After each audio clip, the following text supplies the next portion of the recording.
Voluble English reader class 4 और पहला chapter है आपका जैक्स रीडर में जैक की पहेली। इस रहा है in this chapter we shall read how Jack made a riddle and asked his friends to solve it. यानी इस चैप्टर में हम लोग पढ़ेंगे कि जैक ने किस तरह से एक पहेली बनाई और अपने दोस्तों को कहा इसका समाधान करने के लिए, इसे सुलझाने के लिए। Jack was a little boy who delivered the eggs. Jack एक छोटा लड़का है जो कि अंडों की डिलीवरी दिया करता था, यानी अंडे पहुंचाया करता था। One day he set off through the woods for Mrs Rogers cottage. While walking he was counting his steps. और एक दिन वो रवाना हुआ जंगल के रास्ते मिसेस रॉजेन के घर के लिए, और जिस वक्त वो चल रहा था वो अपने कदमों को गिन रहा था। When Jack got to Mrs. Rosen's cottage, he knocked at the door and gave her eggs she used to get daily. और जिस वक्त जैक मिसेस रॉजेंस के घर पहुंचता है वह उनके दरवाजे पे दस्तक देता है और उन्हें अंडे देता है। वह नित्य दिन अंडे लिया करते थे। Jack informed her that he took exactly 7,000 steps from his door to hers and took 80 minutes to get there. Jack ने उन्हें इन्फॉर्म किया, जैक ने उन्हें सूचना दी कि उसे 7,000 कदम चलने पड़े अपने दरवाजे से उनके घर तक पहुंचने के लिए, और उसे 80 मिनट लगा वहां तक आने में।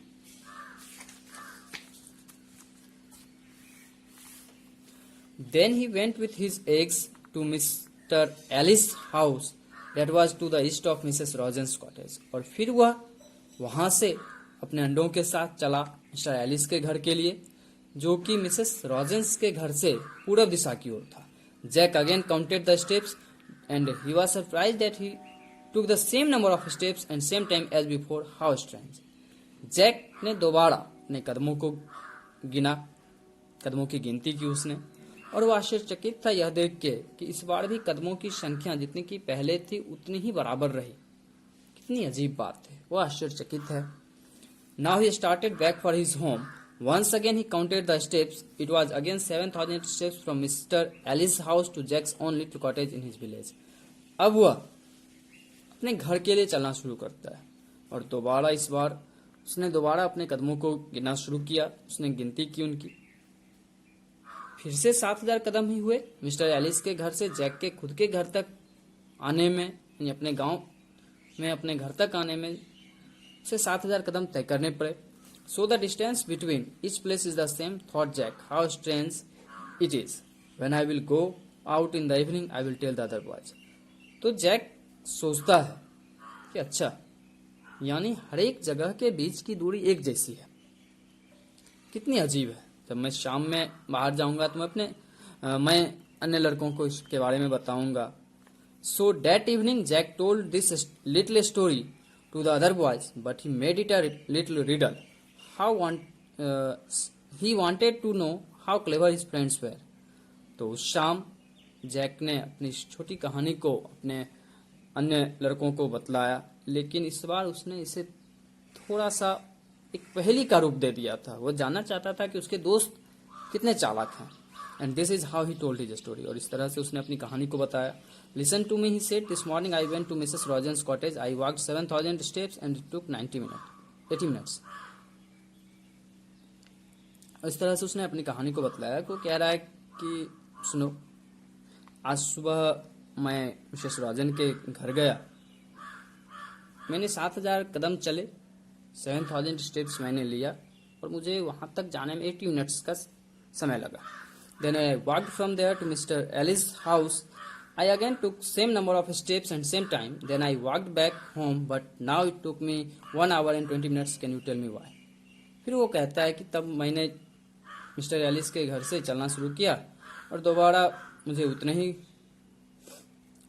कदम लगे, उतना ही समय लगा। फिर मैं वहां से अपने घर आया और इस बार मुझे 1 घंटे 20 मिनट का समय लगा। क्या मुझे बता सकते हो क्यों? Don't be silly Jack, how could it be, said Mac, you must have slow down your speed.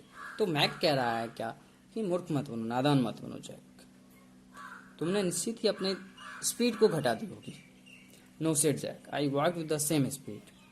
Jack कहता है नहीं, मैं सेम स्पीड से चला था। Very strange said John, I think you must have stop to talk to someone. तो John कहता है बहुत अजीब है, मुझे लगता है कि मैं सोचता हूँ कि तुम जरूर रुके होगे किसी से बात करने के लिए। No I didn't said Jack, I didn't meet anyone on the way, then who could I talk. तो जैक कह रहा है नहीं, मैंने तो नहीं किया, मेरी मुलाकात ही रास्ते में किसी से नहीं हुई, तो मैं किससे बात कर सकता था। Didn't you stop to tie up your shoelaces, pick up your handkerchief or do something like that, said Tim. तो टीम फिर इससे कह रहा है, क्या तुम रुके नहीं थे अपने जूते के फीते को बांधने के लिए, शू लशेस को बांधने के लिए, या अपने रुमाल को उठाने के लिए, या उस तरह की कुछ काम को करने के लिए। No said Jack, I didn't do any such things. Jack कह रहा है नहीं, मैंने ऐसी कोई भी काम नहीं की। Well, then you must have made a mistake, said Oliver. You could not have taken 1 hour and 20 minutes to go to the same distance. There must be something wrong with your watch. फिर Oliver कहता है, तो ठीक है, तो निश्चित तुमने कुछ न कुछ गलती की है, कहीं ना कहीं गलती की है। तुम्हें 1 घंटे 20 मिनट नहीं लगने चाहिए थे एक समान दूरी को तय करने में। जरूर तुम्हारी घड़ी में कुछ खराबी है।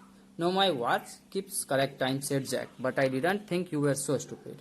तो जैक कहता है, क्या नहीं, मेरी घड़ी सही समय देती है, लेकिन मैं नहीं सोचता था कि तुम लोग इतने मूर्ख हो। It's you so stupid, said Mac, how could you take 1 hour 20 minutes to go to the same distance, you must have taken only 80 minutes because you have the same number of steps as before. तो Mac इससे कह रहा है कि यह तुम हो जो मूर्ख हो, तुम्हें कैसे एक ही समान दूरी को तय करने में 1 घंटे 20 मिनट लग सकते हैं। तुम्हें 80 मिनट ही लगने चाहिए, क्योंकि जितने कदम तुमने पहले चले थे उतने ही कदम तुम्हें दोबारा फिर तय किया। All of you are fool, said Jack, 80 minutes is equal to 1 hour 20 minutes, don't you know that much. Oh what a joke, none of you got my little. Jack कहता है कि तुम सारे क्या हो, बेवकूफ हो, मूर्ख हो। 80 मिनट जो होता है 80 minutes ही तो 1 hour 20 minutes के बराबर होता है, तुम्हें इतना भी नहीं मालूम। वो हंस रहा है, वो कह रहा है ये कैसा जोक है, किस तरह का, व्हाट अ जोक, तुम में से किसी ने मेरी पहेली नहीं समझी। Okay, thank you.